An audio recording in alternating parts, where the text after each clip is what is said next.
People, deluded, I'm back again. You lot know I love young footballers. I love youth football. I love it. I've got a drug for it. It sounds so wrong saying that, but I love youth football. I really love youth football. I like to see under 18s progress to first team, 16s, 17s. I like to see the progress. I can't really explain it. I love to see it. Obviously, I'm an Arsenal fan. I want to see kids break through at Chelsea, United, Spurs, Arsenal, any and every team, people. Anyone that's got decent kids or just young players in general, I want them to progress, man. I honestly do. Like, you lot know, I always speak about these things. And as an Arsenal fan, or just as a football fan in general, it would be my dream, like I said, look at Arsenal, it'd be my dream to have a La Masia at Arsenal for 11 young players to come through and eventually have an 11 that start that game that have all come through the academy. I want to see academy footballers progress. Obviously, a lot of people get excited with young players and stuff, and not everybody can make it. People need to progress. As young footballers, it's not just about ability, it's about consistency, because even myself, I won't name them.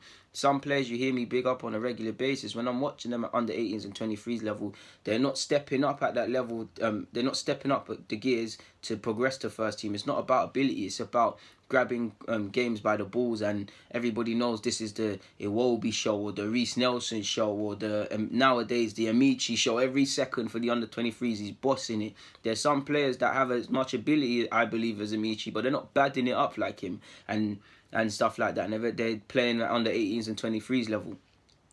But it's not feasible. As much as I love the dream of all these young players, it's not feasible, people. Look at United's bench the other day. I want it to happen. I want 5, 6, 7, 11 players to come through an academy, but it's not feasible. Look at United versus PSG. You saw James Garner, Greenwood, two players I've done videos on, two bad boy footballers, especially Greenwood. Chong's a bad boy footballer as well, and he's probably the closest. I don't know for who's got the most potential, but he's probably the closest if I was a United staff, because I look at it, he's 18, 19 now. The technical ability is there. He would hold his own if you started him. The only thing now, you just need him to bulk up a bit and improve physically. These are things that he'll grow into. These are things that they can put on training drills and stuff. With Alexis's injury, Alexis and him are both wingers, attacking options like that. So that's the direct one. Greenwood, his time will come. We just need to allow him and stuff. Gomez, you're thinking his time's kind of now, and is he going to go out on loan? Is he what? Because 23 football isn't serving him. And I like Garner. I think I've made a video on Garner before, but in the last 18 months, for me, he's shot up a madness. But that's about 4 players I've named, right, people? And then you've obviously got Levitt, the young lad at United, and you've got all these other targets, but I've named 5 or 6 players. How feasible is that? And it's not just on United, it's on all clubs. How feasible would that, as good as these young players are, how feasible is it that they're all going to become United first team regulars at some capacity, whether they're squad players like Lingard, starting every week like Rashford sort of thing? How feasible is it, people? It's doable. I will always back these players because it's nothing to do with ability, but look at the dynamics. These are 5 players who, Chong might be good one week, Greenwood might be good the other week, Garner might be good, and then they're all trashed the next week. They're all developing at different rates. Chong or Greenwood might be the standouts now. In 18 months, it might be Garner. They're all developing at different technical and physical rates.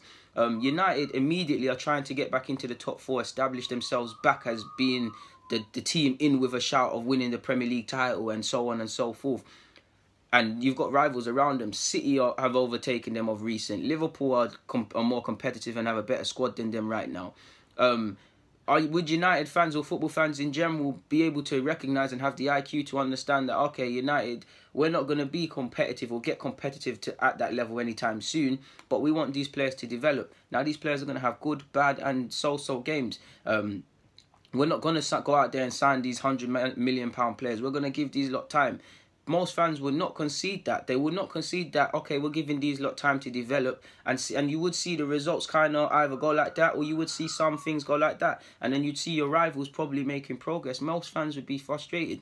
I do believe young players and fans, not just with young players, with managers and stuff, they need patience, but I also think patience is overstated, and I also feel there's no such thing as patience in football.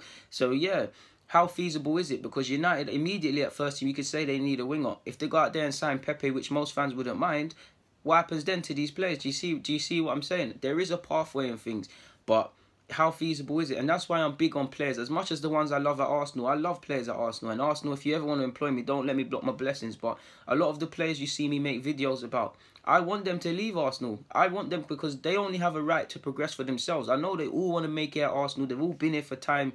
But you've got to sign yourself. The real goal is to be a professional footballer. By the time you're 19, maybe 20 max, you don't want to be under 23's footballer. You don't want to be.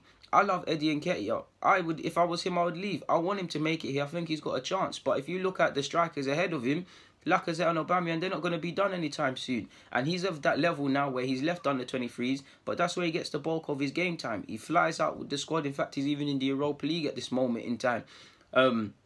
But is he going to develop? Is he going to be clinical? He does it at youth level. When he played against Blackpool, he wasn't quite there. So that shows he's got a long way to go. And obviously, if you look at Tyrese John-Jules, I think he's a bad boy striker. I think he's going to have a good career. Hold up play, bringing people in. Him and Balogun, I like how Balogun works the channels. I don't know which one is better. They're both sick for me. I really love them two players. And if they make it here or elsewhere, I'll support their careers and follow them and track them closely.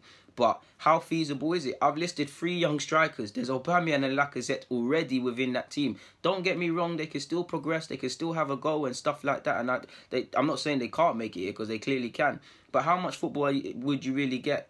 Obviously, if you show you're good enough to be in the squad, you'll get chances. But how much football realistically could they get? Is Una Emery or any coach going to say, all right, Tyrese, John-Jules, Balogun or Eddie, you're all decent. I'm going to start you lot in the Premier League ahead of Aubameyang and Lacazette, who have better, richer goal record returns than both of them, all 3 of them young players, sorry. Obviously, Una Emery is trying to get us back into the top 4 and achieve his own goals, so he couldn't do that. Many people call for these young players, myself included, but these same people would mock him. Do you see what I'm saying, people?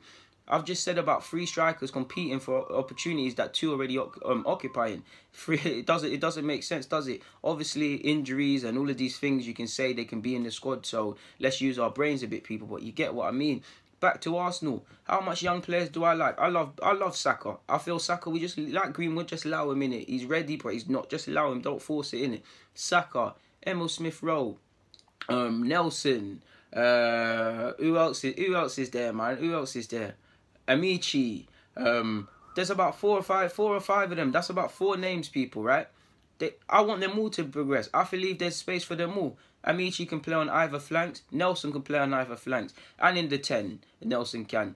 Emil the same. Saka the same. They're all at different rates. Saka, we just now need to allow him and develop. I feel Amici's the one I'm looking at is like, boom, you need to play first team. In terms of probably being ahead in development, wise, it's probably Nelson's the first. Give or take between him and Emil. But is it feasible for all of them to make it? I think, again, like United, I feel when you look at it, it can happen. But they're all developing at different rates. We don't know who is going to be signed, what manager is going to be here, what formation changes. And this is why I feel footballers only have a right to themselves. I love to see guys like Jadon Sancho. I'm sure he was dying to make it at City. He wanted to, but it's not going to happen, is it? It really isn't. And to be honest, even Phil Foden, I think Phil Foden's going to make it. And he's going to eventually get games. And he is getting games. But how much are you really developing? Obviously, working with Pep and things like that is a terrific experience. And he is developing as a player. But in terms of match experience, immediately seeing what you do right and wrong, how much are you developing? Because he's at City where 9 times out of 10 they're badding up games, badding up all teams. 9 times out of 10 he's brought off the bench when the game's already done. Or they're playing against sides, like you see in the FA Cup, sides that he can demolish really and truly. And you can never doubt experience. If I was Pep, I'd do the same thing. I'd want to keep Foden very close. But you'd have to wonder, could a loan spell to Germany or something like that where he's playing week in, week out, coping with the pressure? Because obviously there are pressures on him, but there's hiding spaces. If Phil Foden's on the same pitch as Kevin De Bruyne and all of these players, nobody's going to look for Phil Foden. Do you see what I'm saying, people? You look at City as well. So many sick kids. Kids are leaving. Sancho, Division. There's many examples of kids leaving, and I've been speaking about them. There's many good kids there. Taylor, the centre half. Garcia, the centre half. Felix, the younger brother of the one that went on loan somewhere, the Cam. There's good little fullbacks, and just there's so many good players at City. Bernambe and Nabil and all of these sick players. But how feasible is it that they're all going to make it? It's not. Realistically, out of all the examples I've given you, if one makes it, that's a good thing in itself. And that's why I feel players have a duty to only care about themselves, because these clubs do not care about players. Obviously, I'm not saying the clubs don't care about their welfare. In the grand scheme of things, these players are nothing. These players are just commodities. Players owe it to themselves. If I'm these young 18, 19-year-olds, I don't want to look back at 26, 27 and think, oh, I didn't get to where I needed to be because of him and stuff like that. Whether it's success or failure, I want to say it's because of me, because I moved on and things like that, or because I wanted to do it. Because these clubs, they don't care about you. They don't care about you. You're one of many. Look at all the examples I've given you. The very fact that they're at these clubs is because they're ballers. But if you're a baller, how much do you stand out? You're waiting on the manager to give you a chance. You're going against the dynamics of all these clubs immediately at first team level.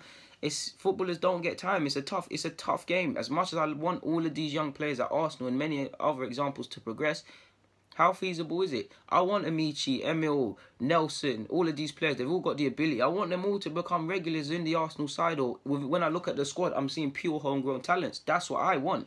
But how feasible is it, people? How feasible really and truly is it? Especially with the strikers that I've named. Like I said, man, I want it to happen, people. But when I move away from my dream and how much I love youth football, and I look at football for what it is, it's impossible. It's impossible. It will take a lot of balls for a team to sit there and do that, and I would applaud them. But necessarily, would they be competitive? And somewhere down the line, the more they decrease in terms of competitiveness, the money. And I see how money impacts football now with the people I've been speaking to. There's certain clubs in the Premier League that can't make full-time staff and bring in proper changes because of where they're finishing. They need to finish in certain positions. I really see the trickle-down effect in football nowadays. But yeah, man, in short, I believe these young players owe nobody but themselves, man, because these clubs, they move dirty as well. I'm not going to talk too tough, but it is what it is, man. People, I'm going to get out of your hair, though. So, on that note, people, deluded, stay safe, stay deluded. I'm out.